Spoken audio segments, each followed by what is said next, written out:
Seattle Reconnected. Each month we team up with the Seattle Chamber of Connection to highlight a community builder. These are the people making an impact across the Emerald City and ensuring that everyone has a connection that they need to thrive. I sat down with Evan Maynard, the founder of Gearhouse. So you were telling me you moved to the Seattle area back in 2014, so it's been a little bit over a decade now. And what was your experience like when you first moved to the Seattle area? We talk about this so-called Seattle freeze all the time. Did you experience that in terms of trying to create that community or build friendships? I think yes and no. Okay. I moved here for a job, and the job is famous. It was relocating everybody, so there weren't really locals at the job, and it was a small company at the time. So I moved here and wanted to get into the outdoors. It was a big part of why I came out. And I got here, it was pretty intimidating. I was like, oh, I've been doing this growing up, but not like these people.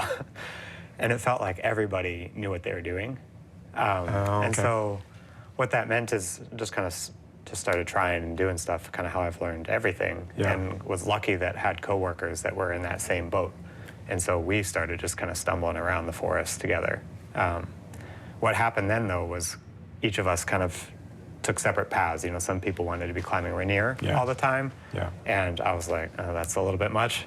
I'll do it once. And then, but I'm quite happy on a paddleboard. And I found like every time I switched, I needed to find a new group. And you were like back at square one. When trying to plan things with people, when you're specifically talking about the outdoors, why is there sort of seem like there's a little bit of that struggle there? Is it just because we have such a vast array of outdoor activities, like you said, climbing, paddleboarding? You could do something on the lake, you could do something in the mountains, you could do something like going up to the tulips, like you had mentioned with the Skagit Valley Tulip Festival going on. Is it just because there's so much to do that sometimes it's hard to know what someone's likes or preferences are in terms of what they do and how they do it? I think that's a big part of it. Okay. Right? And even if you meet somebody that likes hiking, they might like 20-mile hikes. Right. And I actually like a 2 to 3 mile hike. I think that's great. Yeah. And that suddenly is now, like, everyone in Seattle can feel outdoorsy, whereas like another city maybe, you know, that's enough of a shared hobby. Yeah. So finding another common interest is helpful, or I think it's also tough because it's often a full day event, right? You're gonna like, I just met you, are we gonna hop in a car for 3 hours? And then we're gonna spend 5 hours hiking. This goes well. I know. Like, maybe I better not. Yeah. You know, I think that causes things to fall through. And Maybe then, not carpool and be like, I'll just meet you at Mount Rainier or something. Right, like and people do that too. And then parking is a challenge sometimes out there. And then you throw in problems with gear, or you know, just skill level or confidence. You know, safety can be a factor for some of these things. And so the trust really has to be there for it to go through. And learn how someone's likes to go. You know, make sure that it's not going to be like, oh, that person hikes really fast and I'm just back here. The pace might be different, or so many different ways. The intensity, that sort of thing. So many factors that go into that. You have built a community called Gearhouse. Explain what Gearhouse is. What do you guys do? Gearhouse is a group of people trying to make the most of the PNW. Cities included, but mountains and snow and lakes too. We've built what we call a neighborhood trailhead on Capitol Hill. I think people that have done the outdoors, we become really fond of trailheads. It's where, you know, a lot of adventures start. It's where you see your friends and you catch up a little bit, or you tell stories of what happened to you last week.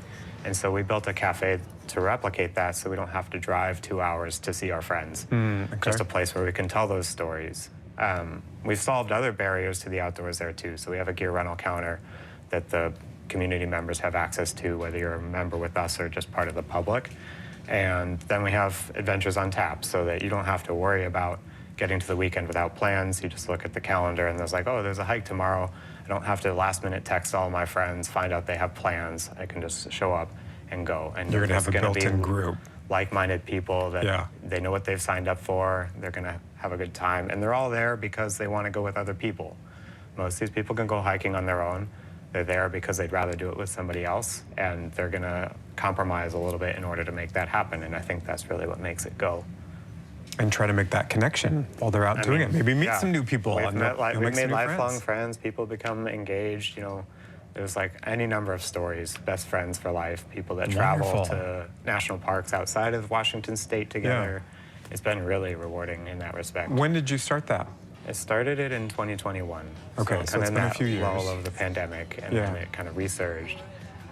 But yeah, we've been going about 3.5 years. We started with a little garage in South Lake Union. Thought the problem was gear rental, and then we realized that you don't really need rental gear if you don't know anybody. And so the bigger problem is knowing people. Then we added in some skills and courses and things like that. And now we just maintain a really full calendar. We have an event almost every day of the week. What does that tell you? That you're fulfilling a niche that didn't really exist before? I was just solving my own problem. So I knew it existed. You know, it took me 8 years to be inspired to solve it, you know, more than just a one-off case. But, you know, after that, you know, it took the leap to say, well, maybe there's other people like this. And so far, there's several hundred people that agree with that. I love that. I love that you've made that. How can people sort of start to plan their own outdoor adventures for the summertime? What would be a good first step? Maybe reach out to you guys would be a good first step. I mean, visit our website is always key, though I think the website's tough to capture everything we do. And so I'd invite people to what we call the Full Send Summer Party. So a lot of people make New Year's resolutions. At Gearhouse, we also make summer resolutions, and we throw a big party to celebrate and help with that. So we'll have a bunch of activity cards. So if you want to spend more time on the water this summer, or you want to spend more time hiking, or you want to do a little bit more of everything, maybe you want to try mountain biking for the first time, we have all these courses and support networks for you, or to support you on your own. You know, you're always welcome to swing by the cafe. If you don't want to wait until May 15th for the Full Send Summer Party, then our calendar has, I think, an event today and tomorrow and Thursday and Friday. Wonderful. And I think the other one that's a big favorite of mine is the Sunday walk and talk that we just started. What's that? So people meet at the cafe around 9:30, and we grab coffee and gather, and then at 10 we go for a walk. So we went to the volunteer park last weekend, and we're going to probably go to the Arboretum, just kind of a way to get out and about while we wait for some of the snow to melt. Seems like a fantastic time. Yeah. Congratulations on what you have helped build, and obviously you're fulfilling a niche and helping build that community that we so desperately need around here. Oh, well, it's been really fun to help out in all the ways that I wish that I'd had when I moved here. Absolutely. So we wanted people to join us. Amazing. Yeah. Nice to meet you. Thanks so much for coming in. Thank you. You can learn more about Evan's community and other amazing communities in Seattle by attending the Chamber of Connections' next Seattle Welcome Day. That event is coming up this Saturday at Town Hall, Seattle.